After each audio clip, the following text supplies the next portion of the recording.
In June 1989, a 25-year-old liberal activist named Viktor Orbán stood in Budapest and heroically demanded that Soviet troops leave Hungary immediately. He was the undisputed face of democratic aspiration at the time, a young firebrand ready to dismantle the authoritarian state. Fast forward to today, and the irony is thick enough to make a literal KGB agent smile. That same man has now spent the last 16 years constructing a political ecosystem so tightly controlled that the only way to succeed in that system is to be a friend, a relative, or a loyal foot soldier to his regime. He built a media empire so effective and tightly controlled by the state that it could literally convince you that your allies are in fact your mortal enemies. And he basically trademarked national conservatism. Then, out of nowhere, the ultimate insider, a man who literally lived within the very heart of the system built by Viktor Orbán and was literally married to Orbán's own Minister of Justice, decides to set the whole house on fire. He takes that trademarked national conservatism,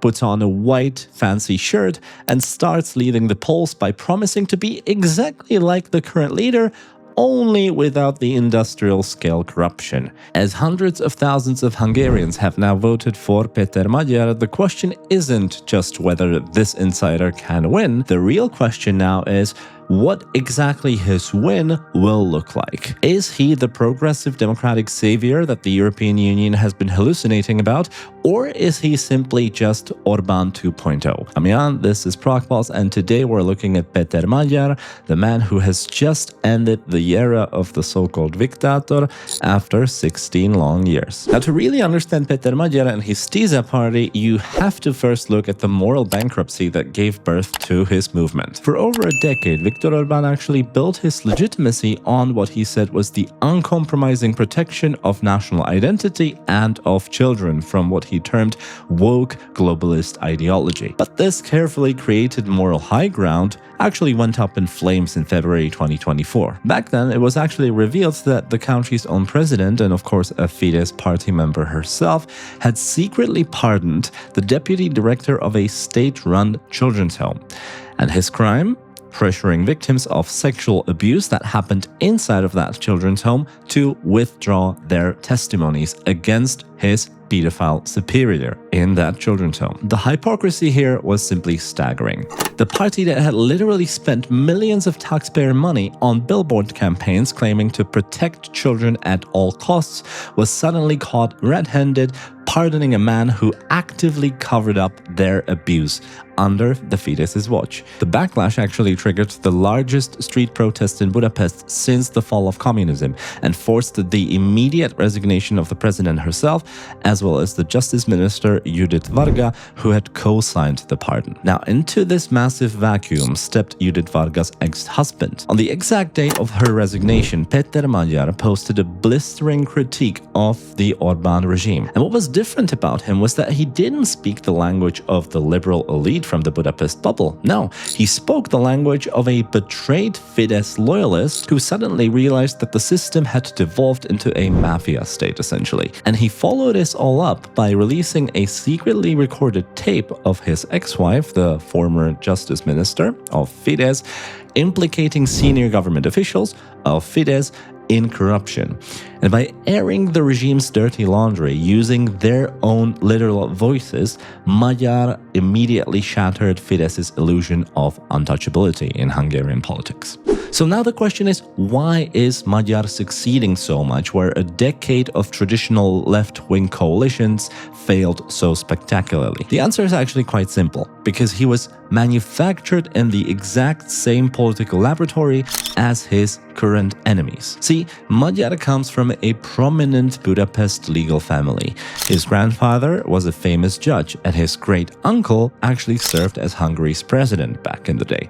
And of course, for a long time, Magyar himself was a loyal Fidesz party member. Some sources even described him as a powerful Fidesz insider. And this pedigree actually gave Magyar the absolute immunity to Fidesz's favorite smear tactics against their opponents. See, when state media tried to dismiss Magyar just as a left-wing puppet or a Soros agent, which was standard practice by Fidesz at the time.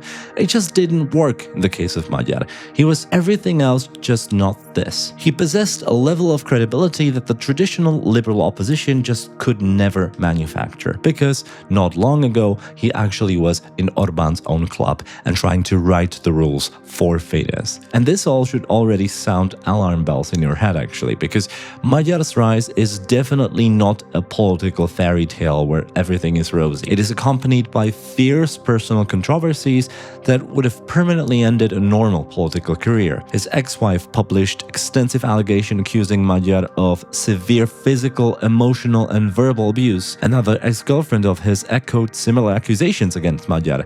And among other things, he also faced a police investigation for allegedly stealing a man's phone and then throwing it into the Danube River.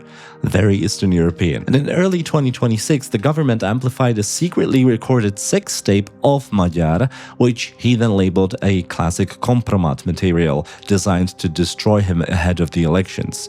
So there is a lot of controversies around him. But astonishingly, none of this actually dented his polling numbers that much, or definitely not as much as Orbán hoped. The electorate was likely just exhausted by the 16 years of systemic corruption. The country is now perceived as the most corrupt one in the entire EU. Just take a look at the numbers. And the inflation rate in Hungary actually hit a bone-crushing 17.2% recently, which was also the highest in the EU. Simply put, Orbán's attacks on Magyar were likely viewed in that environment as just the desperate attacks of a dying regime. Many people who voted for Magyar were probably no big fans of his, but just saw him as the only realistic chance to defeat Orbán. Now, to turn this momentum against Orbán into a viable government option, Magyar took control of the dormant TISZA party and released a comprehensive manifesto. And rest assured, it is not an ideological revolution, not by a long shot. It is merely an attempt to fix the basic structure of the state. At the absolute core of Magyar's platform is actually a promise to destroy the oligarchy that Orbán had created in Hungary. And that oligarchy is actually massive. As an example, studies show that around 14% of all government funds in state tenders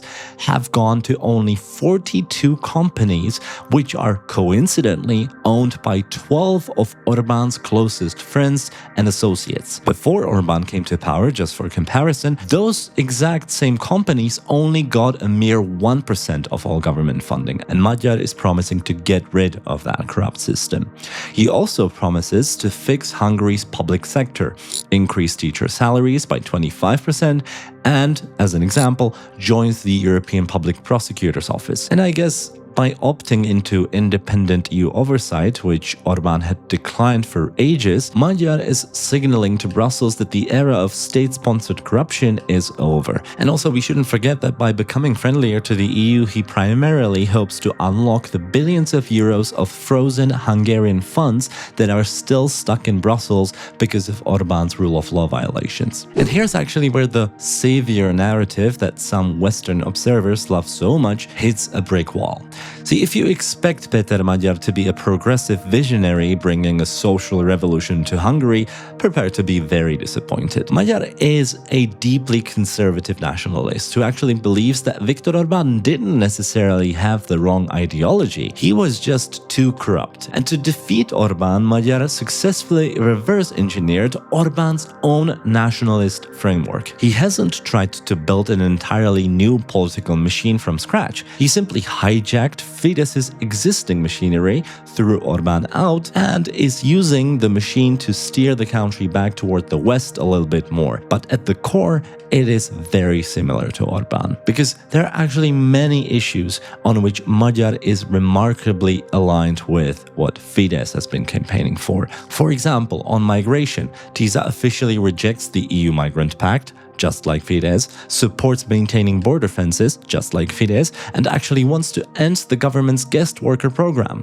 And it gets even worse. For example, Magyar deliberately initiated a diplomatic spat with Slovakia by using the archaic and irredentist term felvidek to label the country of Slovakia. And that, unsurprisingly, provoked an international backlash. But domestically, it was a masterpiece for Magyar because it actually proved to right-wing voters that he was a fiercer defender of the Hungarian nation than the prime minister himself. Even on geopolitics, Magyar is very similar to Orbán. For example, he opposes sending any Hungarian weapons to Ukraine, which mirrors Fidesz policy yet again. And he also said that it's not realistic for Hungary to get rid of Russian gas dependency by 2027 as Brussels wants. Instead, Magyar set a much more conservative target of 2035, and he also announced that he would not be against meeting with Putin if necessary. So I guess the question is Péter Magyar the savior of Hungarian democracy? Well, I guess it depends on how you define it exactly. If you want a liberal, progressive European federalist, you are very much looking in the wrong direction. But if you're looking for the only viable person capable of breaking the back of a post-communist mafia oligarchic state that Orbán had built in Hungary, then Magyar is your only option. He is a ruthless pragmatist whose primary promise is simply to get rid of corruption, unlock EU funds, and restore basic checks and balances on power in Hungary so that normal, competitive political life can eventually be restored. But that political life is still going to be very conservative at its core. No social revolution is coming to Hungary. Magyar hardline stance on migration, his protectionist rhetoric, his slow decoupling from Russian energy, and his willingness to meet with Putin, these are not bugs in his political program. No, these are exactly the features thanks to which people elected him in the first place. A true progressivist would very likely not have succeeded in Hungary at all. The choice that the Hungarians have made is a brutal, pragmatic choice between the corrupt architect of the system and the insider who promised to tear the corrupt system down, but also ensure some level of continuity. We're definitely be watching how Hungary changes and develops in the months and years to come, so don't forget to like this video and subscribe because there's a lot more coming. This has been Jan with Prague Pulse, and see you very soon.